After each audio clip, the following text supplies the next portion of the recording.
All right. So I find it ironic that the guy who knows the least about AWS is the one who's doing the presentation. But I have been with ADTRAN for 26 years and involved in all sorts of technology developments and product launches and product rollouts. And we have recently, within the last 2 years, I guess, focused on IoT deployments. And when I say focus on IoT, it's kind of a little different. We've been involved in the IoT space for years with broadband access, residential access, Wi-Fi solutions, even fixed wireless solutions for doing backhaul and transport of IoT traffic. But we've never really been involved in RF technologies that are actually focused on IoT solutions. And so we kind of launched into doing that, a small focus group from R&D and sales and marketing to do that. And so what I kind of want to do is, one of the things we found when we started this was that, first of all, to be successful at IoT, you have to be able to scale. And you have to be able to get to something really large to make it, really beneficial to the customers. And to do that, you've got to have a platform that allows you to do it. So as we've been developing our products, we've been looking at how, as we grow, we expand and move into a place where we can scale at really mass size. And so this is kind of where we're focused on doing this. So when I look at the RF IoT technology, when we first looked at this, there were all sorts of technologies out there. There's Wi-Fi and Bluetooth.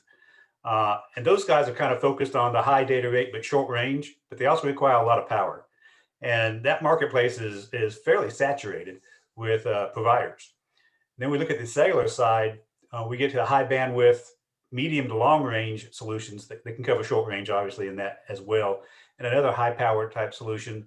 And again, a good bit of coverage. And actually there's some, pieces of the technology that are licensed that cause other marketing and sales hindrances to get in there. And then we started looking at what I'll start off with calling it the low power WAN solutions. And actually you can include narrowband IoT as well as LoRa and LoRaWAN and some other 900 megahertz ISM band technologies in there for the market. But these are all pieces that kind of create what I always like to call a complementary solution, hybrid solutions.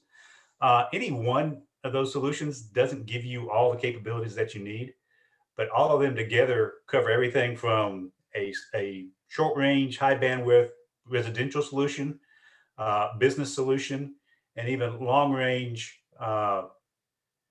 urban area solutions. So we get Wi-Fi and Bluetooth, which are really nice unlicensed short range solutions, cellular, which is a licensed, which actually gives you the ability to do mission critical stuff, and long range, indoor and outdoor. And then the LoRa, which is unlicensed, which gives you a little more flexibility. And it's a really long range. And one of the big things there is actually very low power and battery operated devices. So when I look at all these pieces and we looked at them to put together, we kind of picked out that we wanted to go into the LoRaWAN space because one, it kind of fits what ADTRAN's core competencies are from a design standpoint, where we look at enterprise solutions, we do have some residential solutions, and we look at outdoor solutions as well. And then we figure out how we use the other applications as complementary solutions in providing solutions to the customer. Now, one of the things that really gets interesting here is to really be useful and really have I call it a global hybrid solution. You've got to be able to manage all of these devices with the same platform. I'll show you in a minute how it gets kind of unruly if you don't. But the goal is to be able to manage those. And when we get to the mass deployments, be able to manage those. And when we start talking about mass deployments, one of the things that's kind of want to show is numbers that we pulled out just for the LoRaWAN and low power WAN applications and the rate at which they're growing. If I look at that marketplace, it's growing almost at a crazy pace from a telecom standpoint. But if we look at going out to 2024, these are numbers done by Omdia, which is probably one of the leading LPWAN analyst groups out there. They have 1.8 billion devices that will be connected in 2024. And that's not aggregate devices, that's new devices. And so this is a growing solution. And as you can see, it's going to be getting to a point where you got to do mass deployments. And those mass deployments require platforms and planning ahead of time to be able to get you there. And whether we're doing narrowband IoT or LoRaWAN or Sigfox or any kind of cellular or Wi-Fi applications, you got to be able to manage all that traffic and all that data that's sitting out there and be able to do something with it. So when we look at the LoRaWAN space, here's where all the pieces start flowing together and the ecosystem comes together, is you have all the devices that measure anything in the world you want to be able to measure. One of the first applications that I showed working with our guys, which is really cool, is the mousetrap. And it's actually the IoT LoRaWAN enabled mousetrap. And, first time we heard that, we kind of laughed that it was a joke, the new mousetrap, a better mousetrap idea. But when we got to digging into it and some of the guys telling us what was going, there's all of the, in Orlando, Florida, where the big deployments of these things are, in some places in California, at like Disney and MGM and Universal Studios, they have thousands, actually tens of thousands of mousetraps out there. And they're all controlled over an IoT platform, so that when a mousetrap actually has a capture, it indicates that, and they know which mousetraps to go service, as opposed to having somebody have to service every mousetrap on a regular basis. But if you can just imagine having that in your platform, that you have 10,000 mousetraps that you got to go service on a regular basis, pretty much almost on a daily basis, the amount of cost and the amount of resources that requires. Now, when you go that and you automate it, then you can actually be able to control how you do that and have a significant cost savings and a better implementation plan of how you do that. But all that takes the capability to be able to manage that solution and be able to have the applications and the analytics and the user interface that makes it useful to the people at the end. So what you have is all these devices that do all the smart stuff and connect to all the things, the gateway, which is the connected device, the hardware piece that talks RF or whatever the technology is out to the devices. That all gets backhauled into the cloud, whether it's over Ethernet, DOCSIS, cellular applications, or LoRaWAN applications, or full carrying LoRaWAN applications. And that goes in the cloud where you have your connectivity piece. And that connectivity then pushes out to a storage solution, a user interface application, another application that actually monitors the different devices.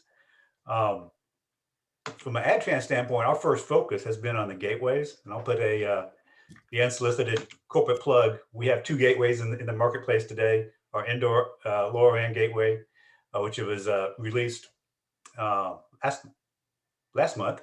I got to do that correctly. And then our outdoor gateway, which is much more capable and a really high power device, which comes actually be released in Q3 and available Q4 is the plan right now. But what those things do is actually enable you to do applications in the network. So what we did is kind of a trial for doing this. And this is where you get to the unruly piece of the network. Is we did a simple trial in our facility. We built a campus-wide LoRaWAN network, IoT network, if you want to call it that. We use gateways with the indoor and the outdoor gateways to be able to transport the RF signals. On the sensor side, we had two applications we were running.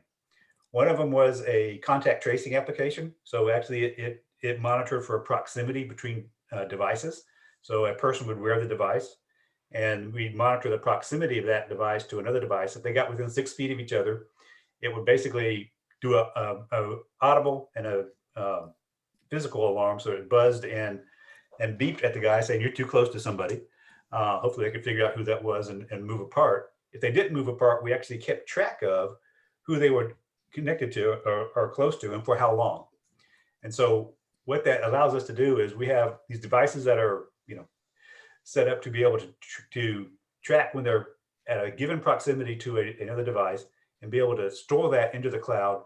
And we can keep that information in case at some other point from a contact tracing need and somebody tests positive for COVID or some other issue, we have the ability to say, who was this sensor that was associated with that person? What other sensors have they been in proximity with in a given amount of time? after the event had happened. And so there's a specific application. If you look at the top on the application analytics side on the right there, it's a company called Tektelic that actually had built these devices and actually created the application. It's a standalone application that they run in the cloud. So it's not I'll say it this way, it's not an AWS application, but it's a standalone application that they run. And so what we basically, to do that, we have devices from Tektelic, the application from Tektelic that are standalone. We have a network server that's in the cloud that's a different cloud implementation. And then we have the LoRaWAN gateways. So we have 1, 2, 3, 4, at least pieces of this one application we have to be able to manage separately. Then what we did internally also with our manufacturing team is they wanted to be able to monitor some of the ovens they use to control the humidity of components as we store them prior to running them through our manufacturing facility. And so we put temperatures and humidity sensors in some of our ovens to be able to monitor that all around the campus. And so the application you see on the bottom right-hand side is a thing that was created by us on the things board that uses the temperature monitor, uses our gateways again as the connectivity piece into at least we use the same network server this time. But then we use a different application in the cloud for doing the data collection, storage, and presentation of the information that we get. So in these two applications, I now have, 1, 2, 3, 4, 5, 6, at least 6 different vendors involved in the application. So it starts to get unruly as we grow applications and grow needs. There's, part of it, there's a beauty to being everything's interoperable, and we like that. But also the other side that creates is that interoperability creates a plethora of opportunity for people to create their own applications that are standalone. And then if you want to have all those different applications running, you've got to be able to monitor those in a separate platform. Now, what we've actually started doing is getting, more of the API type interfaces where we can create our own applications into these and our own connectivity into the applications and be able to create those. And what that really gets down to, and this is where I get to hand it off to Paul here in a second, but it gets down to where you actually have a platform now that monitors the whole thing. And when I say the whole thing, the whole cloud-based applications piece of that. If we still look at the devices on the left-hand side, they're a physical device that sits out there. Then in the gateway side, it's another physical device that has the connectivity into the cloud, however that connectivity is done, but basically an IP type connectivity in the cloud. And then once we get to the cloud with the network server capability that AWS has created, so the AWS IoT Core for LoRaWAN, it actually now has the ability to manage the gateways. So I get rid of that network server that was previously there as a standalone cloud implementation. And now I can use that out of the cloud from AWS. And then AWS has the hosting capabilities for all the other platforms and applications and analytics that sit in the cloud and provides you the platform. So now, as opposed to having 4 or 5 different applications sitting out there, or 4 or 5 different instances and interfaces that I have to log into to monitor and manage, I now have one place where I can go to manage all this from a platform standpoint. So we're looking at this from an ADTRAN's perspective as a model for how we grow our capability to provide services down the road. So we provide the ability to monitor the gateways in a fashion that is similar to what an LNS would do, but is based on what the AWS Core for LoRaWAN provides us, as well as then now we can implement applications tagging back into the devices and have those all resident in a single platform and a single core application. And it gives us the ability to create those in a much more efficient fashion and be able to integrate different vendors' devices into a single hosted application. So what we're able to do with that, and back to the title of all this is what's allowing us to go create and streamline the applications into the LoRaWAN and the IoT space, so that when we have these mass deployments out there, we have a platform that's powerful enough as well as flexible enough to give us the full implementation of a true IoT implementation. So now I think from that, I will stop sharing so that Paul can share and let him give a overview of what the AWS IoT Core for LoRaWAN can provide.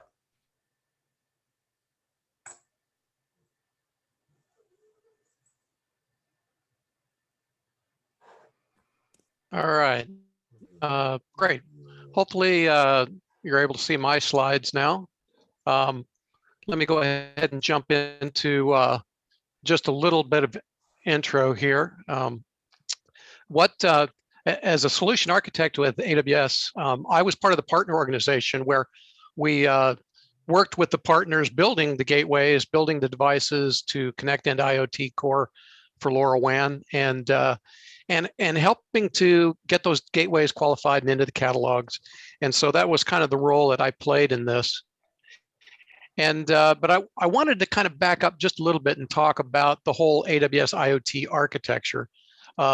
And so we really have kind of addressed this in layers. And if you can look at the bottom layer first, we provide software and utilities and agents and SDKs that give you the ability to build your own devices or integrate devices into your network and operate that network. In the middle layer, though, we provide some of the services as part of our whole IoT offering that allow you to manage those devices, to manage the life cycle, deploy firmware updates or software updates out to your devices, and then do security auditing and management of that level. And then, of course, all the backend data services, whether that's for analytics or storing your data in databases, doing all kinds of business intelligence processing. That's ultimately the real applications that you want to that you really want to build. And so then I wanted to kind of drill down just a little bit on some of the pieces that are in those separate layers. If you notice down at the bottom that FreeRTOS, that is a real-time operating system that if you're building your own devices, you could use that. Or we have just the SDKs. Those SDKs are in whether it's Python or C SDKs or Java, Node.js. Those are all available up on GitHub. You can download them and you can build applications for the edge into your devices using those SDKs. Greengrass is also an agent service that you can install onto your edge devices. And pretty much any Linux-based gateways can run Greengrass. That is also available up on GitHub, and you can install that into your devices as well. But what I really wanted to talk about more about today is the IoT Core. This is the real ingress point where all of your data comes into AWS cloud services. And you can see also in that layer, that middle layer, this is where the device management lifecycle support is available, but also the device defender, which is really a way to do auditing and managing the security capabilities on your device. It'll watch for anomalies, any kind of intrusion, anomalies that might appear on your devices. They can watch for that. And then, of course, the data services. I've only listed a couple up there. SiteWise is really a utility or service for like factory automation. It allows you to collect data off of your SCADA systems or Modbus systems or whatever, and then do all these analytics and IoT events is really a way for when you have you want to really respond to things where multiple devices may be involved, and you want to model how to react to something, a condition that affects maybe multiple devices at the same time. And then I want to kind of just look at a little bit of the components that are in IoT Core itself. And whether you're coming in from a LoRaWAN gateway, or whether you're coming in from a device over a TCP/IP connection or using an MQTT protocol, you're going to still get authenticated. That initial identity service is for authentication. Then you're going to go in through the gateways, which is really manages massive scale of connections, and then into a message broker. In this case, it would be through like an MQTT broker. Again, massively scalable, so that you can deploy, thousands or even millions of devices and be able to collect those data and not worry about your infrastructure falling over under the load. But really what I want to talk about here is the rules engine. In the center there, This is where data, where it's coming from, you can define the rules of what you want to do with that data, whether you want to route that data to other places, whether you want to do some kind of post-processing on that data. And the rules engine gives you a way to very quickly define the attributes, qualifications, and queries on that data, and then deliver that data onto other services or whatever. Device shadows is really about managing the state of your devices. And the registry is for all of your metadata about your devices. That could be your GPS locations or your just other kinds of geolocation data about your devices. And then there's also a new service now called Device Advisor, which really allows you to run a test suite on your devices just to confirm that they're healthy and that they're ready for deployment in a production system. But now I want to kind of go into the real topic, which is our IoT Core for LoRaWAN. This was a new service that we just released back in December, and I was part of the team working with all the partners, getting their devices qualified. This slide Keith just showed you a few minutes ago, where you can see the devices and the gateways feeding into which is now our LoRa Network server, LNS service, that was launched back in December. And behind that, though, is all the cloud-hosted, applications that we make available and services that you can connect your data to. Here's a little bit more deeper diagram, just kind of showing how that kind of works. Coming in from your LoRaWAN devices, you can see it comes in through the LoRaWAN LoRa Network server, but then it goes into that rules engine that I talked about. And then the rules engine, as data is coming off of these devices, it's going to be encoded, and that you can actually send it out to just a Lambda service, which is a serverless type event handling service, really. So data can come in, it can be processed by a Lambda function, decode the data, and then it can either be redirected back into the rules engine, where you can then decide to forward it on to those other backend services, or through the Lambda function yourself, you could also forward it on to some of these other services. But this is just a short list of some of the other backend services that are available. The analytics, the Kinesis is for processing, large streams of data coming in. You can do the analytics, or you can send data into databases of various different flavors. We're only listing the DynamoDB there, but there's a lot of different databases to choose from. And then you can send it into all the logging and managing the metrics and alerts and alarms on your data through CloudWatch. And you can dump it into real storage and then and connect to basically any of the other back-end applications that are available.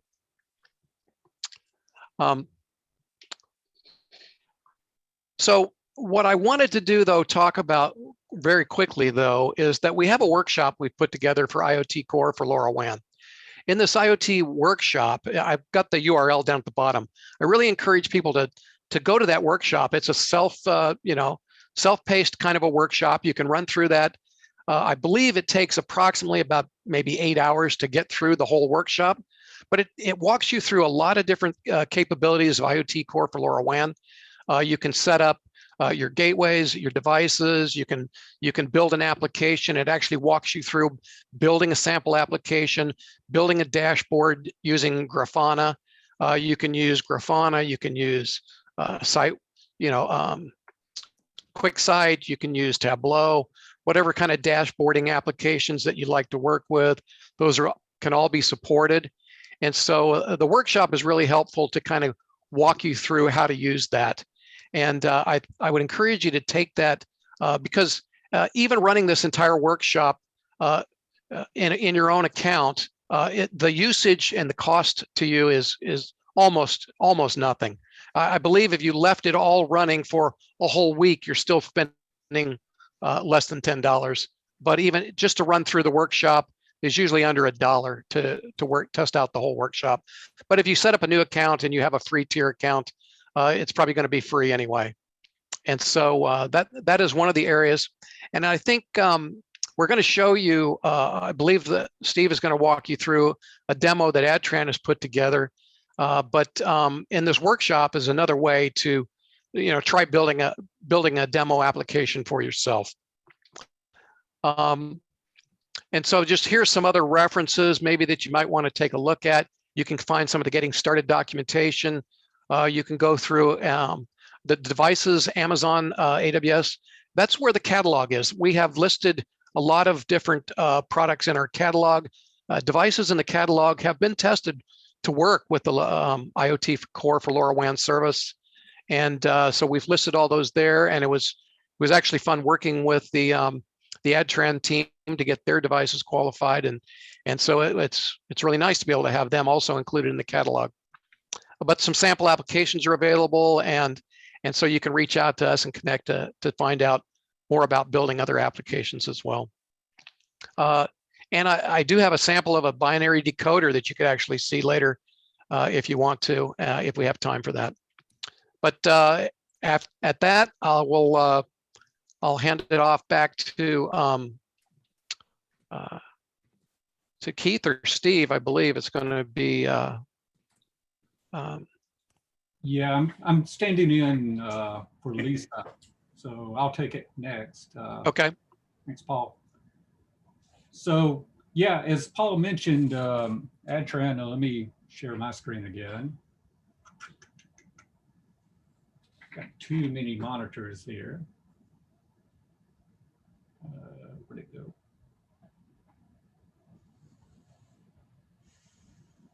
Oh. Hey, Paul, might need you to stop sharing yours, please. Oh, okay. Let me figure out.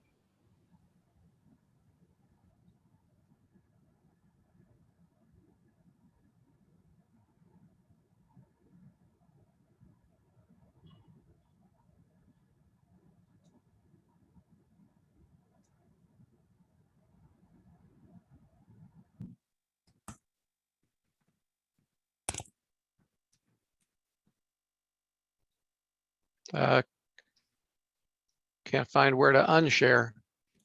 It was at the top of my screen somewhere. I think a red box or something. I had the same problem for a while.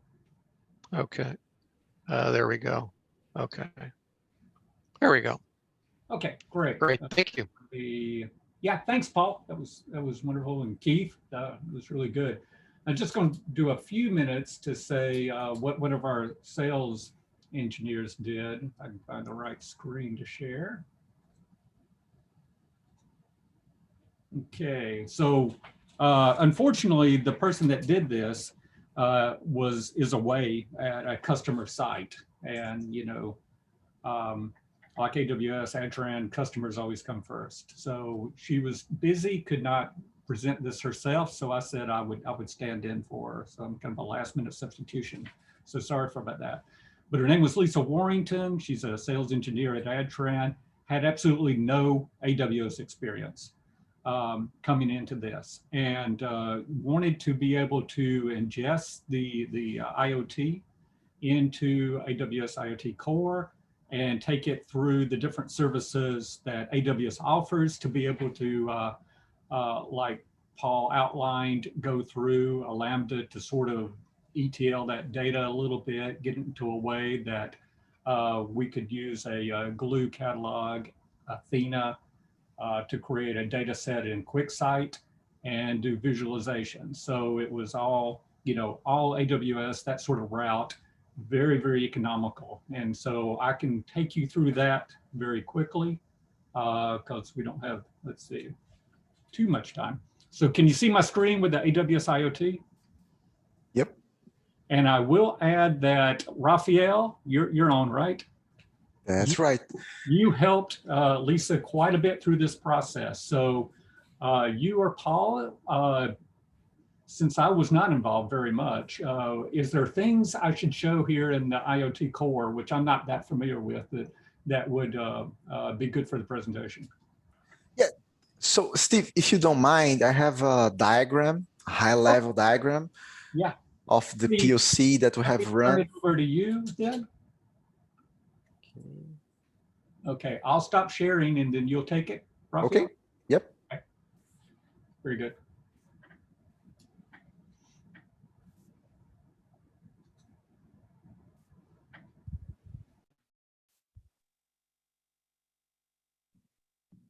Okay, can you see my screen? Off of there, I'm busy. Yeah, you can see it.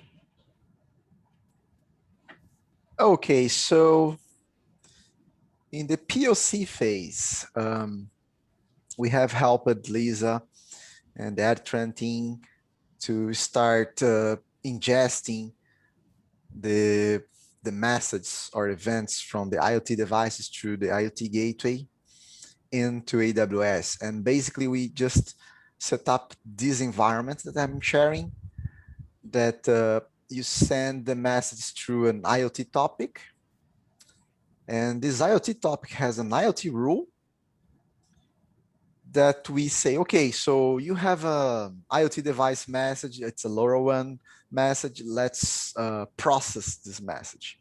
And this can be done using a Lambda function. So we configured a Cayenne decoder that gets this payload from the IoT device, process this message, and stream this message to the Kinesis firehose that you can see here. It's we can consider Kinesis firehose, it's like a buffering system, so you can stream as many messages as you want, get those messages through this pipeline, and Kinesis firehose will get those messages, buffer them, and save all the messages in an S3 bucket. So your storage layer here is this S3 bucket. And then using a serverless solution that's Athena, you can query the data from the S3 bucket and present this data using QuickSight.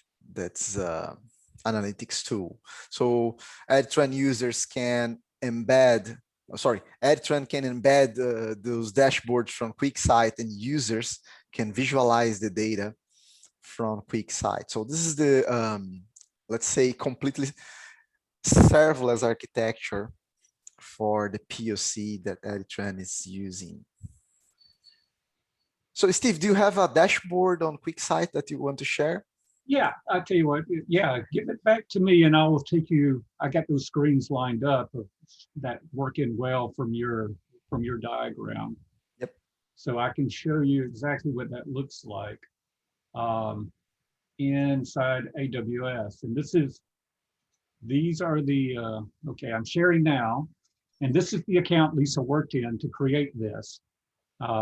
So I can just go through and here's AWS IoT, and we could go through a lot of these, you know, look at the gateways and things like that she did, and devices, and how she set all this up. But I'll just quickly go through some of these. Both Paul and Raphael mentioned a decoder. Here's the decoder inside of Lambda. There's a Node.js code. I can show you, let's see, I think the next tab I got here is just the monitor showing that Lisa's had this working until this week when she went on travel and apparently shut it down. But you can see how this thing's been running over the past, I said this till 1 week. So you can see that Lambda execution over time in the monitor screen. Let me get this out of the way. And then the Lambda then, like I said, we ingest into S3. And here's the bucket that Lisa created. And we can dive in here and look at that data, which has been partitioned out by, you know, month, day, everything. Go in and see some of the things. We can click on one of these. And if you want to see like the data that came out, they keep changing this interface. I can query here, and I know it's JSON, so I can switch to JSON and show you what data inside that comes out in S3. So you can see some data samples that came, you know, originated from the sensor of the temperature, the humidity, and the voltage over time. So that's our data. You know, that was used to create a glue. Glue was used to create a data catalog of the data. That's what it looks like there. Athena used to query it, that table. And then we went to QuickSight and created a data set and analytics and created a dashboard. And Lisa created a couple of sheets here showing the trend over time of the different values from the sensors over time. I think this one looks actually a little better. And then she tested the sensor a lot. A lot of times you see these drop-offs, you know, in some things you see those. Sometimes in the, especially the temperature of the up and down, sometimes she would test it by sticking the sensor in a refrigerator and then take it back out. So, you know, just to make sure that everything was working correctly. So all that was done, totally AWS services, all serverless, all very economical. I even got the billing dashboard stuck up here. So this account, which was used for this to validate, you know, that sensor, this is the price over, you know, the last month, you know, and month to date and everything. And you can see like here, the IoT has been 43 cents this month so far. So, you know, very cheap to do. So yeah, that's very interesting. Yeah. So, and like I said, Lisa had no AWS experience, but with Raphael's help, you know, she was able to pull all this together. And so it shows a lot of power there. Yeah, I would say that from the beginning of this project to the completion of this configuration, it's in weeks. So from the concept to the execution, we took a few weeks. The same architecture that we are seeing here can scale to hundreds or thousands of IoT devices. And it's basically the same service. You just need to change the scale from few devices to hundreds or millions of devices. Yeah, that's the beauty of the serverless. We only pay for what you use. So, you know, it's not like a dedicated resource that you're paying for all the time. Okay, well, all right. I think that's going to about close out our presentation part. So we'll open it up for questions. So does anyone have any questions?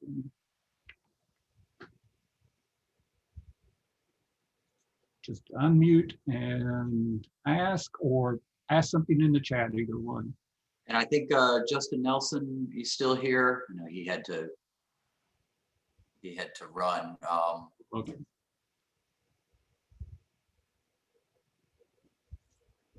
Okay, no questions? Yeah, we must have done a great job in the presentation. Other than the mouse traps, what are some of the more interesting IoT devices? So honestly, the easiest ones to show are the. Let me put my camera back on. I got at least one sitting in my office here. This is actually a room sensor. I would call it a temperature humidity sensor, but actually there is a PIR device on there, so it can actually monitor motions. It can monitor presence of and proximity of people in a room. One of the ways they use that is for smart room applications. So they have a booking system that you can put up, and then this actually tells you when there's people in the rooms, and they actually put those sensors on each of the individual chairs on the back of the chairs, and they can tell you when there's people sitting in each of the chairs in a given room. So you know, smart building applications, smart farming is one that I was caught off guard by how popular it really is.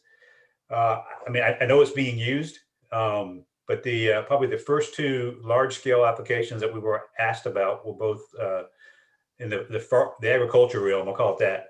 One was monitoring grain bins, and the other one was monitoring grain bins and feed troughs, and the other one was actually monitoring propane tanks. Then if you get to the really large scale applications, there it's smart metering. So whether it's electrical, water, or gas meters, there's large scale applications for each of those based on LoRaWAN.